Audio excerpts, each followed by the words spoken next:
Cuma dengan 3 telur udah bisa bikin cake yang sekenyal dan seenak ini. Ini tuh bisa dijadiin ide jualan ataupun kalian jadiin suguhan buat keluarga kalian di rumah. Daripada penasaran, mendingan langsung kita eksekusi. Pertama-tama di sini aku mau pecahkan 3 butir telur. Di sini aku pakai ukuran yang besar. Ini kita pakai telur utuh, jadi kuning dan putihnya masuk semua. Kemudian kita kocok lepas menggunakan whisker atau pengocok mixer seperti ini. Kemudian aku memasukkan bahan keringnya. Di sini aku pakai 80 gram tepung tapioka dan 80 gram tepung terigu. Selanjutnya ini aku mau kasih setengah sendok teh soda kue dan setengah sendok teh baking powder. Kemudian kita aduk-aduk kembali supaya bahannya itu merata semua.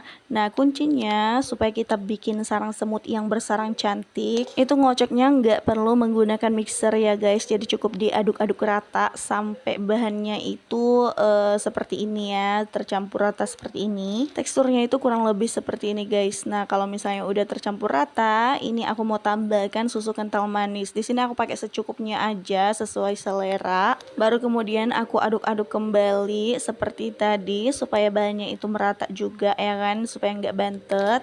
Kemudian kita masukkan bahan cairnya yaitu mentega. Di sini aku pakai menteganya 100 gram, tapi ini sebenarnya udah direndam sama air hangat gitu guys. Salah satu tips juga supaya bikin kue itu nggak seret, ini kalian kalau misalnya ngetim mentega nggak perlu kalian sampai keluar minyak ya menteganya, jadi cukup meleleh aja udah bisa dibuat ke kue. Nah, tinggal kita aduk-aduk rata seperti ini. Nah, kalau misalnya udah tercampur rata, ini bahan-bahannya kurang lebih seperti ini ya teksturnya. Baru kemudian kita masukkan air karamel yang udah kita buat sebelumnya. Dan air karamelnya ini udah aku dinginkan. Jadi sebelum kita buat kuenya itu kita buat air karamelnya dulu, baru kita dinginkan, baru eksekusi adonan kuenya. Kemudian aduk rata kembali adonan sampai tercampur merata supaya bahannya itu nggak ada yang tersisa di bawahnya.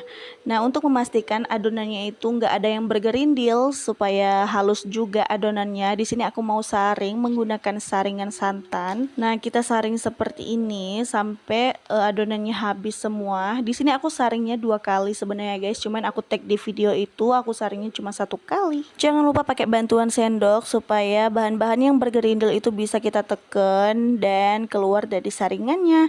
Nah, di sini juga aku mau ambil sisa adonan yang masih tersisa di tempat yang pertama itu. Nah, mau aku masukin karena sayang ya guys. Oh ya, tadi tuh sebelum aku nyaring adonan ini aku udah olesin loyang buat aku pakai memanggang karamelnya ini. Khusus membuat kue karamel ini loyangnya itu memang